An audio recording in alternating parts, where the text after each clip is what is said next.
Whoa, that's close. Sorry. Back this up a little bit. Hi there.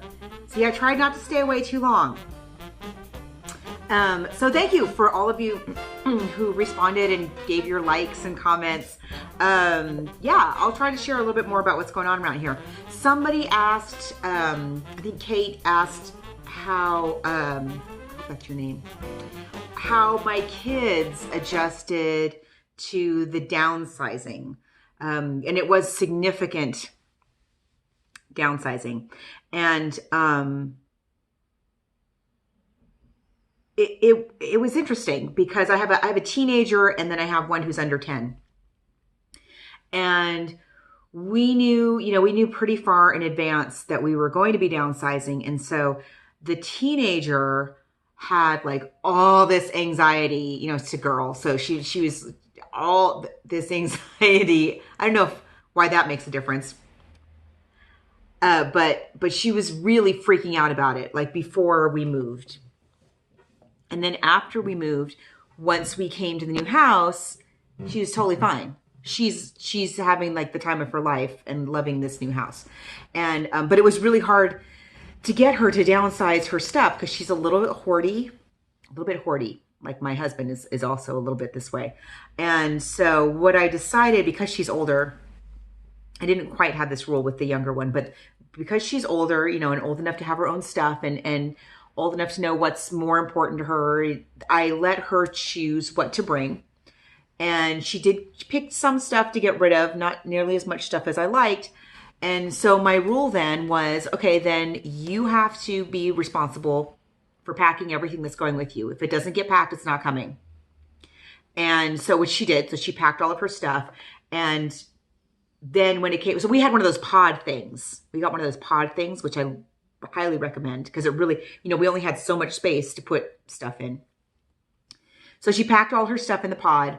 And then when it was time to unpack the pod, she of course had way more stuff than the rest of us to unpack. And so that really made her kind of rethink everything that she'd brought with her. And she's still as we are all, but she's still unpacking. She has a lot more to unpack than the rest of us. And that I can see it's really made her think about like, why did I bring this? Why am I dealing with this stuff over and over again? And I don't even care about it. So that was interesting because I think you can't just impose, especially with a teenager, you can't just be like, I'm getting rid of half of your stuff. That wasn't going to work. With my son, who's the younger one, he was like all excited about the new house and couldn't wait. And then it wasn't till we moved here that he got like he was kind of bummed out for a little bit. And I think it's because, not that he doesn't like this, now he loves this house, but we did have this time right when we moved in where he was kind of upset about it. And we kind of figured out that it was because he'd never lived in any other house. That's the only house he's ever lived in. And so, yeah, he's leaving the only home he's ever known. So we all kind of underestimated how hard that would be. But as far as his stuff, he didn't have that much stuff to begin with. And so, most of the stuff of his that we were getting rid of was because he'd outgrown it. Either developmentally outgrown it or physically outgrown it. So that wasn't that such of a big of a deal. But I wanted to show you the bees. Part of the thing about having the tiny farm, we can't have chickens, as I explained, because there's just too many things around here that eat chickens and eggs. But we do have bees. So here's just we have just one little hive, at least right now, we have just one little hive. I'm going to show you my bees and then I'll explain to you about how we came to have the bees. So there's see, it's just one little hive. Just one little hive. And I don't really see any of them like flying too actively around. I'm trying not to freak them out. Can you tell? Not flying too actively around the hive, which means they're probably all buzzing around. See, they've got all these lovely trees back here. So yeah, since the sun's out, they're probably buzzing all over the canyon and up in my yard and my neighbor's yards right now. But there they are, perfectly safe, a good distance from the home. Like I said, check your local rules about like how far you have to keep bees from any habitable, oh, there's a couple of them, habitable structures where you live. But yeah, they're there. They're so cool. I just love them. Isn't that amazing? Can I zoom out? Am I zoomed in? No, I'm not zoomed in. I know. Bees. I love those bees so much. We had to send them to the bee sitter while the house was being tented. And so they were gone for like a week, and we were like, when are the bees coming back? It's so crazy how attached to these bees we became in such a short amount of time. So how did we get the bees? Well, the young man who's been helping us set up the tiny farm also does humane bee rescue. And I guess this is something that happens all over the place where people get, you get bees. Sorry, there was light shining in my eyes. You get bees building hives in your home and stuff like that. And I don't know if you've ever had to have bees removed from your home. It is not pleasant. Bees in your home is not, nobody wants bees in their home. We had bees in our business several times that we had to have removed. They got into the pipes and they made hives in the, oh, they can do a lot of damage. So we have a lot of problems like that around here where I live, I think because of the canyons. And so there's a lot of bee removal services that are around, but there's different kinds of bee removal services. A lot of them just kill the bees, which is very unfortunate. And because of course we need the bees. But there are a lot of them who do what they call humane bee rescue, which is that they come in, they somehow, don't ask me how, they take the bees out of there and they get them out alive and they relocate them someplace else. And so this guy who helped us with the tiny farm also does humane bee rescue. And he said that they're always looking for basically like foster homes for the bees, or I guess like adoptive homes for the bees. And so our bees were rescued from they had built a hive in a water main at somebody's business, I think. And so they went in and took the bees out, and I had to pay for the hive, but I worked out a deal where my guy, the bee removal guy, he takes care of the bees. Like I don't have to do anything with these bees except enjoy them. He comes, he takes care of them, he deals with the hive maintenance and all of that, and in exchange for most of the honey. And that's just a deal that we worked out with each other because honey is really valuable. I don't know if you knew that, but it's super valuable. And so I get some of the honey. I get more than enough for my family to use. He gets the rest of it. I don't know if he sells it. I'm sure he must sell it or something at farmers markets or whatever. And so we have this great setup here with the bees. So the kids and I get to watch these fabulous bees. They are so fun to watch. I cannot believe how fascinated. Maybe it's because I don't have a TV. How fascinated I am by the bees. But I am. And, I love I watch them in the morning and they're always kind of like, they're very relaxed and they're kind of like buzzing around, just like really happy. And then when the sun shifts to this one part of the canyon, then they're like, time to go to work. And they start buzzing all over the place. So yeah, it's really cool. So I'm telling you, in case you are considering having bees and maybe you're intimidated like I was about like, I don't know if I want to be a beekeeper. Because, I don't have any pets at all. So the thought of, looking after, I don't know, what are they? 50,000 bees. A little intimidating.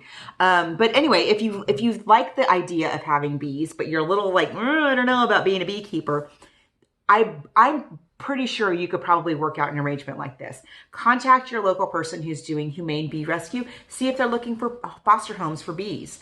My children I can't even tell you how much they enjoy these bees. They have called them, my daughter calls them the refugees because she's a big, she loves like animal rights and stuff like that. So she loves the idea that we've saved these bees. And I love seeing them in my farm, like pollinating things and buzzing around. And I mean, it just makes me so happy to see. And now, and what's so funny is that when you have bees, then suddenly every single bee that you see within like a 10-mile radius of your house, you assume is one of your bees. You're like, yeah, that's my bee. You're welcome. It's probably not. It's probably almost certainly not. I'll know in my front yard or in my side, where the farm is. Yeah, it probably is. It probably is my bees. So yeah, I think they probably have helped with the farm. I think they've probably helped with the crops. And even I did actually have one of my neighbors on the canyon say that she had noticed on her own that there were more bees around, and she was so excited because she's a big gardener. So let me show you this, because the other wonderful thing about having bees, of course, is having honey, and this part has been absolutely fascinating. So when we've only had the bees, when did we get the bees? This is April. We got them in. I think the earliest I could have gotten them was late January. I think I got them in February sometime. So when the bees were rescued from the water main, they were like in somebody's, like, there's like water mains like in the ground, in one of those. And so he said that when they rescued them from the water main, they were mostly living off of cactus flowers that, I guess it was in some kind of, like I say, commercial area where it was mostly like office buildings and that were cactus. That's what they had around. So I have a little bit of honey left from that batch that he collected for me. So this is what the honey looked like when they picked up the bees out of the water main, who were mostly eating cactus flower. You see that? See how dark that is? It's dark, but it's kind of watery. It's interesting. And it has a nice flavor, but it's a very strange, like, yeah, it's super dark, but and yet it's quite watery. And then now, after, let's say 3 months, let's say it was 3 months, although I don't think it was, after a couple months of being in our canyon and living on our local plants in the tiny farm and the eucalyptus in the canyon, what else would they be eating? That's mostly it. A lot of lavender. There's a lot of lavender. That everybody here grows lavender. And the other thing they like that grows around here is rosemary. Almost every single one of us has rosemary in our yard somewhere. Okay, so here's what it looked like. Cactus flower in the water main. Here's what it looks like now. Look at how dramatically different that is. That's crazy. That is crazy. That's just like, that's probably like maybe 2.5 months of a different diet. And look how different this honey is. And this honey is, again, you can see it's sort of the color of beer, I would say. And this one is way thicker. Like it just is, like, whereas this is more watery, this is much thicker honey. And so the nice thing about that is I use less of it at a time. And the flavor, I can't quite describe how it's different, but it is like this one has a slightly molasses taste to it. And this one has just like a brighter kind of it's hard to describe. I'm sure there must be a whole vocabulary. I'm sure there are people who have whole entire careers built on tasting honey, and they have like words like you do for wine and coffee and beer, but I don't know what those words are. But anyway, this one, look at that. Is that so cool? And yeah, this is going to last because we don't use it a lot at a time. This is more than enough for my family of 4 for quite a while. So yeah, if you were ever thinking of possibly doing bees, obviously, sorry, I dropped the phone. Obviously check your local, codes, but most cities will let you keep some bees. I was really surprised how flexible the laws are, and they're fun, they're entertaining, and they're so good, not just for your yard and plants, but for everybody's yard and plants. And we need more bees, as you know. I don't have to tell you about what's going on with the bees. So yeah, if you ever thought about keeping bees, but you're scared about being a beekeeper, you could still have bees. And you wouldn't have to even hardly do anything except watch them, eat some honey, maybe pay for a hive. It's not that bad. So, yeah. Anyway, that's something else that's going on around here. And then pretty soon I'll be back. I'm going to share with you guys a little makeover, shall we call it, that I did in part of my front. The property here is so tiny. So I had this little patch of the front yard that was previously they used. Like I told you, this was mostly commercial before. So they used it to store their trash cans.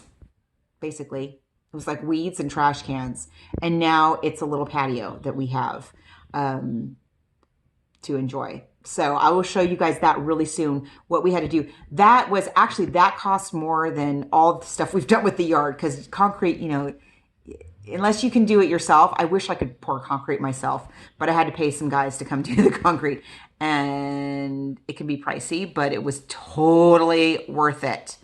Oh my gosh. Now I have a usable patio, which, yeah. Anyway, we'll get to that in the next video. And I hope you guys are super well, and I will talk to you again soon. And thanks for your questions. Any other questions, don't be shy. Please leave them. That was a great one about my kids. I hope that was helpful. Talk to you guys later. Bye. I found them. They are all over. This is my neighbor's shrub. Look at them. Look at them go.